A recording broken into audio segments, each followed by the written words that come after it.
Este aqui é Israel, um dos países mais desenvolvidos do Oriente Médio, mas o seu território tem um grave problema geográfico. Começando pelas suas fronteiras, o país é totalmente cercado por nações que já o atacaram no passado, sendo o Egito na fronteira sul, a Jordânia no leste e ao norte o Líbano e a Síria. Além disso, existem países declaradamente inimigos de Israel, como o Irã, que mesmo não fazendo fronteira já ameaçou o país diversas vezes, além da Arábia Saudita, Iraque, Argélia, Líbia, Kuwait e o Sudão, que também já foram inimigos do país.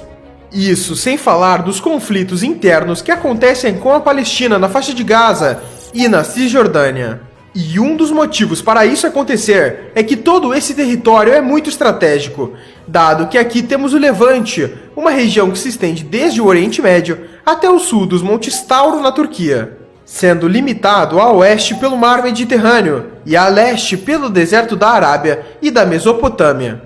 Essa área conecta o norte da África ao Oriente Médio, sendo requisitada por interesses logísticos e militares de diversas potências.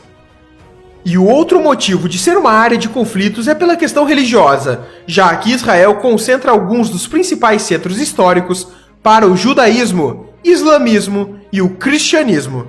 Para se ter uma noção, nos países ao redor de Israel, em média 94% da população é islâmica, enquanto em Israel 82% é judaica.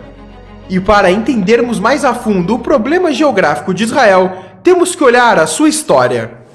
Desde seu surgimento até os dias atuais, Israel sempre viveu conflitos, guerras e instabilidades, justamente pela localização geográfica e por estar em uma região estratégica. Sabendo disso, vamos começar a história de Israel por aqui, em 600 a.C. Jerusalém, atual cidade de Israel, ficava no território de Judá e era cercado pelo Egito e pela Babilônia. Mas foi em 586 a.C. que começa um ciclo de invasões naquela região, onde os babilônios, sob o comando de Nabucodonosor II, invadiram e destruíram o Templo de Salomão. E logo em 538 a.C., Ciro o Grande da Pérsia conquistou a Babilônia e grande parte do Oriente Médio. Depois dele, por sua vez, com o avançar da Macedônia sobre a região, Alexandre o Grande conquista Jerusalém. E esse ciclo continua, com a atual região de Israel sendo dominada por Roma e outras diversas potências estrangeiras, com destaque para os reinos europeus durante as Cruzadas, que tiveram motivos principalmente religiosos e demarcaram a disputa entre cristãos e muçulmanos, que ocorre até hoje.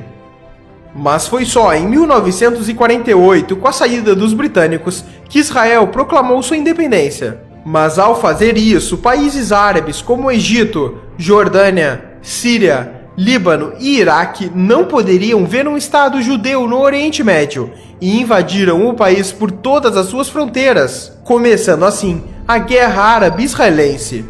E o Estado judeu, mesmo com tantos inimigos, venceu essa guerra, além da Guerra do Sinai em 1956, Guerra dos 6 Dias em 1967, Guerra do Atrito em 1970, além da Guerra do Yom Kippur e tantas outras que ocorreram, com Israel vencendo todas elas. E isso acontece em grande parte pela estratégia israelense de defesa, que por problemas geográficos e por ser um país pequeno e com pouco território, Israel não pode se dar ao luxo de recuar de seus inimigos, já que estaria entregando seu próprio território para os mesmos. Basicamente, a estratégia se dá da seguinte maneira: a primeira etapa é avançar sobre território inimigo, no momento que eles menos esperam, e depois, enquanto uma linha avança diretamente em direção ao inimigo de forma rápida, uma ou mais linhas de ataque se dão pelas extremidades de forma a avançar mais rápido ainda, cercando o inimigo e não o deixando penetrar em seu território. Em exemplos históricos, na Guerra dos 6 Dias, Israel estava cercado por inimigos. Então, durante a madrugada do primeiro dia de guerra, 178 caças israelenses levantaram voo e atacaram bases aéreas no interior do Egito, antes que os caças egípcios atacassem no dia seguinte. O mesmo aconteceu com ataques terrestres, dado que no mesmo dia do ataque aéreo, soldados israelenses avançaram contra posições egípcias que estavam entrincheiradas, com investidas diretas e pela retaguarda.